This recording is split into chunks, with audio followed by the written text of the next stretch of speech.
initié dès la semaine passée, et ce grâce au calendrier de la Fédération de rugby, une retransmission en direct d'un match du Flop 14 concernant bien évidemment notre équipe fanion du Bourcagneux Rugby Olympique Club.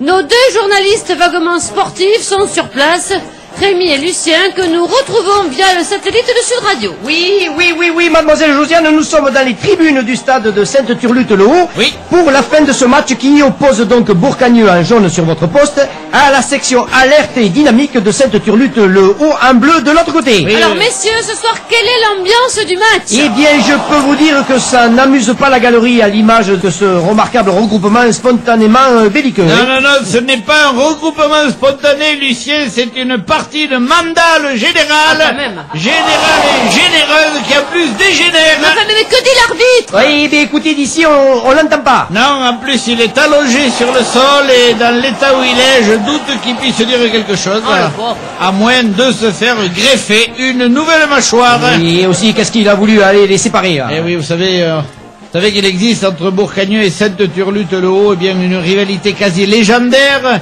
qui daterait du temps où le fils du maire de Bourcagneux est venu trucher la fille d'un adjoint de Sainte-Turlute, mais bon, il ne nous appartient pas de colporter des ragots ruraux, même si la fille de l'adjoint a un gosse qui est le portrait craché du fils du maire. Je te coupe, Rémi, je te coupe, car la civière vient de faire son apparition sur le terrain. Mais qui la porte?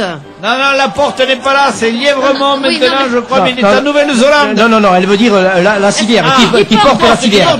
Eh bien, personne, elle est rentrée toute seule parce qu'on l'a jetée sur le terrain. Voilà.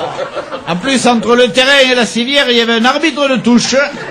Et donc, il s'est mangé la civière sur la tronche, donc on peut l'y mettre dessus. Oui, on peut rien vous cacher, c'est un peu brouillon comme match, c'est un peu décousu.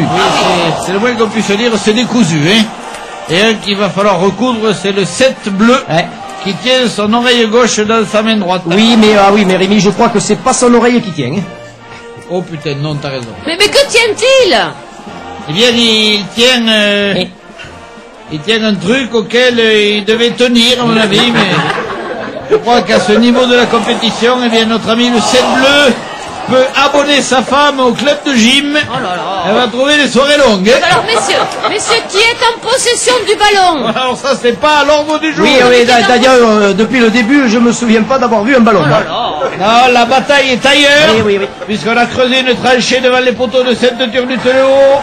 Et Bourcagneux tente, par un mouvement tournant appuyé par ses fantassins et son artillerie, de contourner le piège. Ah oui, Sainte-Turlute a même des chiens. Il y a un pitbull qui a mordu notre vie. C'est pas un pitbull, c'est le demi de mêlée. Oui, Rémi, autant pour moi, n'empêche, mais il le mord et il ne veut pas le lâcher. Ah là, faut couper la tête, c'est comme les tiques, sinon ça lâche pas. Ah Rémi, on dirait que ça se calmait. Oui, on dirait. Sainte-Turlute agite un drapeau blanc. Ah ben on dirait cessez le feu, hein.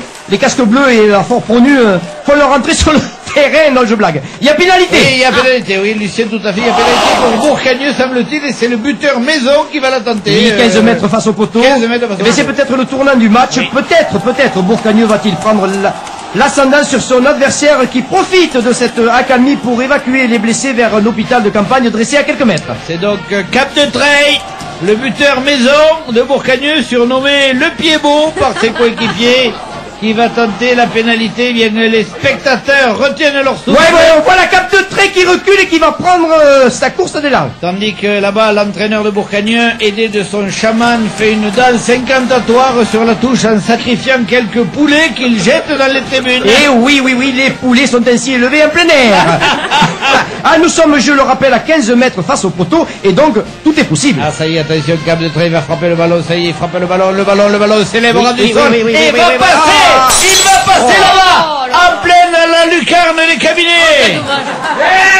Et on peut pas être tranquille, ici. C'est pas passé loin, 30 mètres à peine. Oui. Qu'est-ce que c'est 30 mètres de nos jours d'aujourd'hui, avec les moyens de locomotion dont nous disposons. Ça y est, Rémi, ça y est, c'est la fin, l'arbitre a sifflé. Alors, monsieur, quel est le score? Écoutez, il n'y a pas que le score dans la vie. L'important, c'est quand même de participer. Et oui, comme disait le baron Pierre de Schopenhauer. Oui, non, mais c'est un match de championnat. Alors, il faut donner le score. Eh bien, alors, on va vous le donner, mais donner, c'est donner. Vous le gardez pour vous, Sainte-Turlute-le-Haut, 78.